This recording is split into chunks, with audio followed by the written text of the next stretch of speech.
Hello, what's up everybody? Welcome to another episode of Shop Talk. I'm in my basement and I'm apologizing in advance for the audio and lighting in here.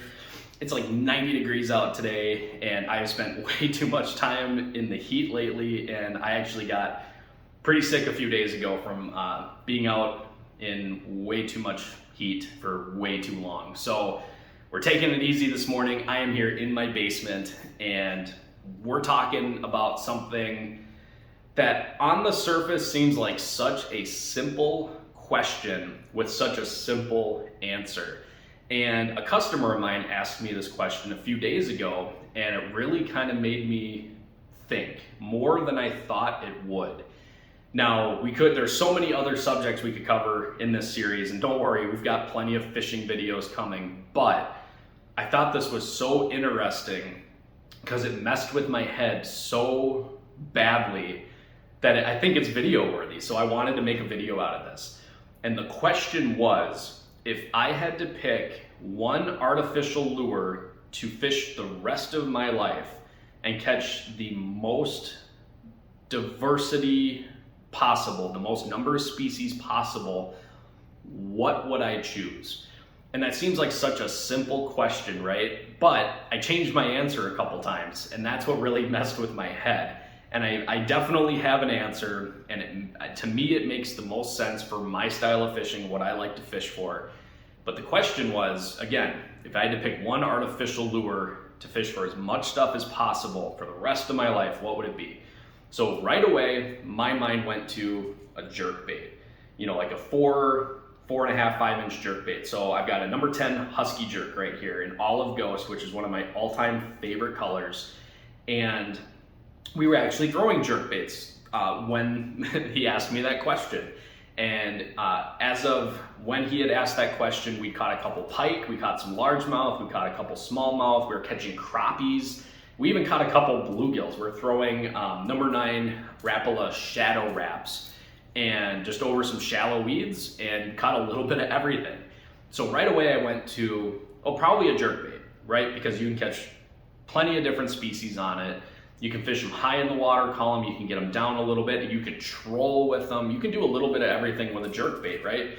So that was my initial answer, but then I thought about it and I'm like, well, when was the last time I caught a perch on a jerkbait? Or a trout on a jerkbait? I mean, I've caught trout on jerkbaits before, but I started to look at it more of as a, more of a top upper echelon predator kind of a lure, right? So you're kind of weeding out certain other species by throwing something like this. So I was like, okay, well, maybe the jerkbait's out. Goodbye, no more jerkbait. And then the next thought I had, and there's no order to these thoughts, I guess, was a spinnerbait. And I know this one's missing a blade. I just needed one to show you guys because it's just dumb for me to sit here without anything in my hands. So a spinnerbait, you can run it high in the water column, you can get it down deep, but obviously you're limited by the amount of drag and how big it is and the size of the hook. You know, a bluegill or a perch is gonna have a pretty hard time getting that thing in its mouth, right? So I thought I was kind of on the right track because we're getting into more of a jiggy type thing with some flash, but even that wasn't quite gonna do it for me. So I thought about it and I had to think of some of the weirder catches, and I guess weird isn't the right word, but uncommon catches that I've had on different presentations that should not have probably caught that fish. So the first thing I thought of was muskies. Okay, what weird things have I caught muskies on? Like tiny little baits, things that you wouldn't really expect to catch a muskie on. And then all of a sudden it clicked. And I actually had some of these rigged up, ready to roll that morning. That's it, guys. A 3-inch curly tail grub. That's it. If I had to pick one artificial lure to fish for as many things as possible, and I'm here in Wisconsin, but I would take this all over the country. A 3-inch curly tail grub. This just happens to be a Berkeley Power grub. They're super cheap. I have this one on an 1/8 ounce jig. The jig size could vary, obviously. But if I had to pick one thing, it would be that. Several years ago, I was fishing with my buddies Lee and Robbie. We were trying to shoot a smallmouth and walleye video on Lake Monona, and I ended up catching like a low 40-inch muskie on one of these. And I was reeling this thing in relatively high in the water column, and I caught a muskie. And a few days later, Lee was doing the same thing in a different spot, and he got a muskie on one of these. And I mean, how many times have you thrown a piece of plastic and got bit off by a pike or caught a pike? And obviously walleyes really like these. This is one of my favorite smallmouth tactics early in the year. Cast it out and just slow roll it in. You can fish it high in the water column if you're using a light little jig. You want to get down a little deeper, go a little heavier. And if you want to get to the bottom, obviously you can do that too, the heavier jig. You can catch bluegills, crappies, perch. We've caught trout on these before. Literally anything that swims will eat this, right? It's small enough that panfish can get it in their mouth, but it's active enough that predators are going to take a shot at this thing too. So it took me a little bit to get to this. And what I thought was really interesting was the thought process on how I finally landed on this. And really what it boiled down to was something that is small enough for smaller species to actually fit in their mouth, something I can fish throughout the water column, and something I can fish quick and I can fish slow, depending on the conditions. And this covers pretty much all of those bases as far as an artificial lure goes, at least in my opinion it does. So for me, it was the thought process that ended up landing on the curly-tailed grub. That was so interesting. So that's why I wanted to ask that question, and that's why I want you guys to answer this question. What would be your number one choice if you had to pick one artificial lure where you live to catch as many species as possible? What would it be and why? What's your thought process in getting to it? And that's something I think that we don't do enough of, or maybe we do too much of in some cases, is thinking, right? Overthinking things and oversimplifying stuff. I mean, it doesn't get any more simple than this. You get, a little kid fishing kit or just a basic off the shelf, like loaded up little tackle box full of stuff, right? What's in it?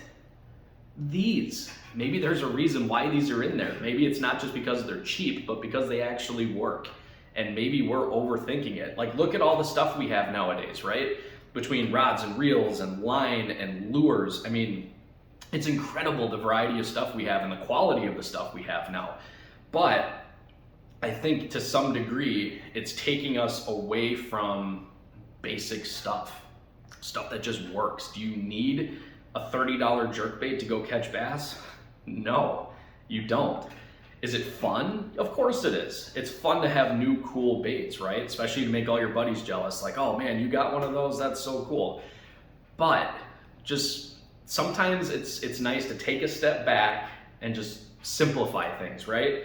And I think what I might do in the next few weeks here, obviously depending on conditions, and this is my busy season, I'm fishing pretty much every day, I want to go out and see how many species I can catch in one morning on just this. And I'm gonna use this exact same jig. I've got an 1/8 ounce jig head and a pumpkin seed Berkeley power grub on here.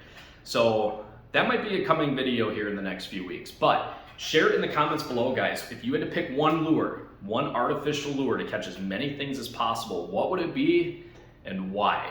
So that's your homework. This week is more of a question to you guys, and I want you guys to think about it a little bit. And if you have more suggestions for stuff that you want to see, drop it down in the comments as well. So I want to thank you guys so much for supporting this channel. It's really cool. I don't do this for the views. I don't do this to get paid.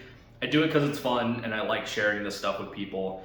I'm a fishing guide. That's my job, right? Is sharing experiences and teaching people how to fish, right? And I will never charge you guys to watch my videos. This is always gonna be free. It's always gonna be here for you guys to reference, and hopefully some of this stuff helps you catch more fish while you're on the water. So with that, guys, thank you again. I appreciate you guys' support. If you like this video, hit the thumbs up. If you didn't like it, hit the thumbs down. Let me know. It's cool. Feedback is good.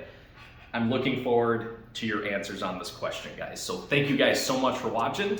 See you on the next video.